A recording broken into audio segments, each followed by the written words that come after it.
you mentioned parasitic elite.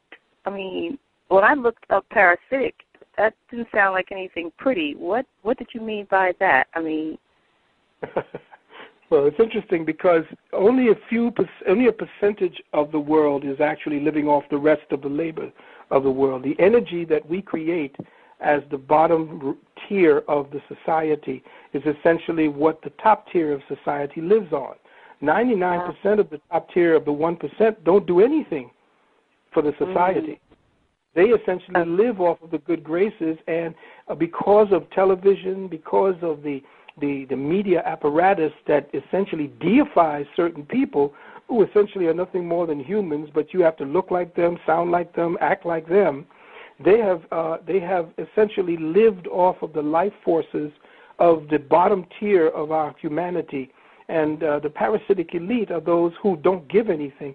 For instance, I'm going to just make this very quick. There's a difference between a parasite and a predator. I mean, a predator, parasite, and a provider. I'm sorry.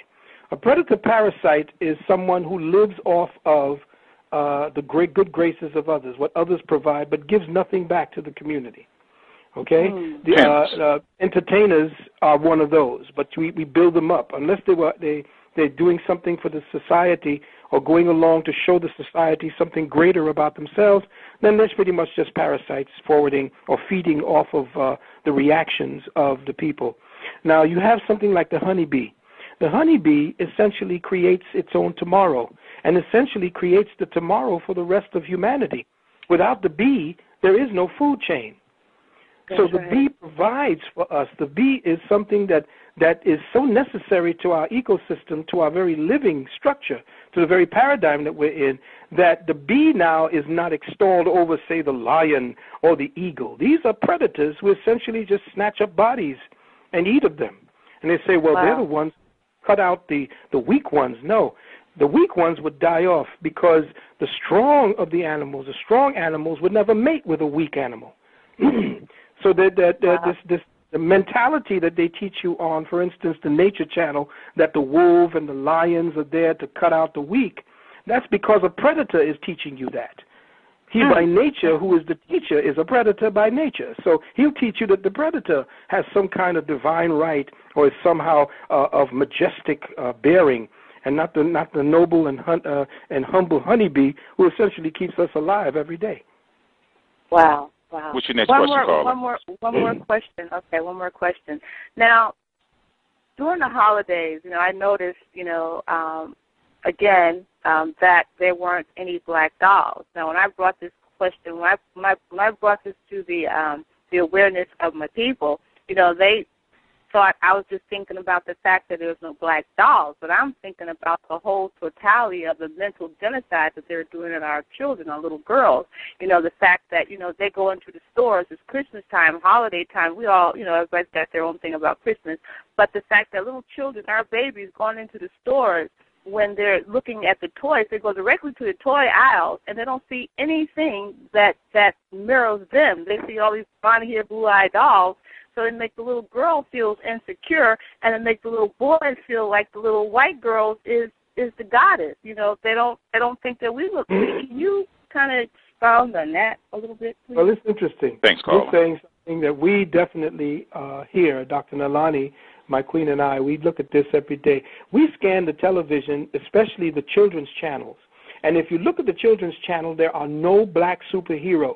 In fact, the Japanese are the ones that are creating all of the cartoons, and every one of the cartoons has a little pink superhero with blue eyes or green eyes. And it's always about this white superhero that we're getting. In the 21st century, we don't have it. In fact, as soon as Obama was elected or selected, nobody had any more arguments about the conditions of peoples of color in this country. Everything just fell and got to the wayside. Now we got a black president, we should shut up.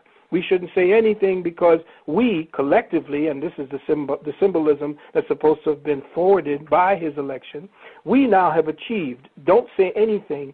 And so quietly, if you notice, all the new television program, you may get one or two dots of black people here and there back before, like it was in the 50s. But when the 60s came around and we were angry, pissed off, and we were making sure that they knew about it, you saw a whole lot of people in that television. You saw a whole lot of people representing you, a whole lot of programming. But today, because of certain people in high places that I would rather not name, no, I'm going to name them. Messy Jesse, Sharpton, and all the rest of these who get their paycheck under the table. These are not leaders. Leaders lead. These are rulers. People who want to rule over you, not to lead you. Okay? There's a difference. So leaders today, black leaders and people who have our interest, who want to show our children that they do have a place in this society, they're gone right now. And they're going to have to resurrect the same way we did back in the 60s and the 70s to make themselves known. Dr. Phil Valentine is on air with us today. The call-in number is 646-200-0067. We're going to go to another call. I'm not sure if he or she wants to say anything. 803-269. Talk to me. It's Dino Dean. Did you have a question or a comment for Dr. Phil Valentine? Yes. Oh, hold on. Yes. Hi, Dino. Hi, Hey. Dr. Valentine. It is certainly an honor. I didn't know he was going to be on today. But it's kind of ironic because I was speaking with a friend last night regarding education. And actually we had a kind of a difference. Some people actually believe that the indoctrination of our minds, begins whenever we enter into, post-high school education.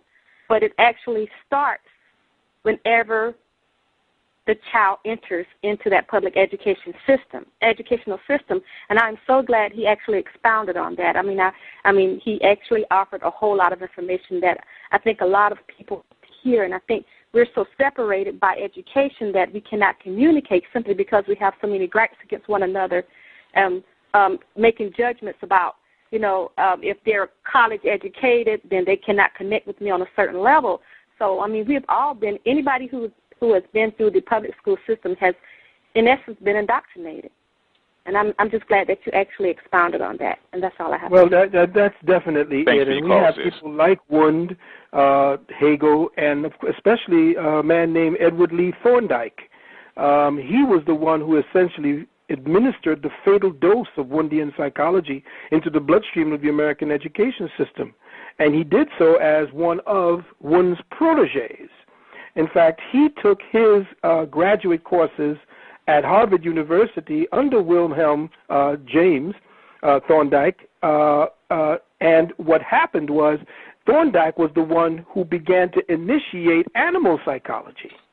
And he was the one who did the experiments on the chickens and the monkeys, and then took his findings and then factored them over into children and how to treat children in the education system based on what he did to stimulate behaviorisms for the mouse. He's the one who created that little maze where he would clock the mouse to see if it could get from one point to the next, and the way he did the thing on the chickens to peck and so forth at certain things when they wanted to eat. He did the things with the monkeys, and all of those things that he discovered in the laboratory studying animals are what he took over to the education system over there at, in fact, Columbia University. He went to Columbia University and spoke of his findings about around the animals' behavior and said, here's how we can now take what we find about how animals react and factor that into our child's education. Absolutely. We're going to go to another caller. Area code 219-980. Talk to me, it's Dino Dean. Did you have a question or comment for the great Dr. Phil Valentine? Hello, Dino Dean. How are you this evening? This is Omienka 7. Hey, I 7. just was listening in. Just cue me in a little bit later. I want to hear more of what he's saying, so I'll talk later. But thanks so much. How you been doing? I've been doing fantastic, sis. That's I'll bring great. you back in a bit.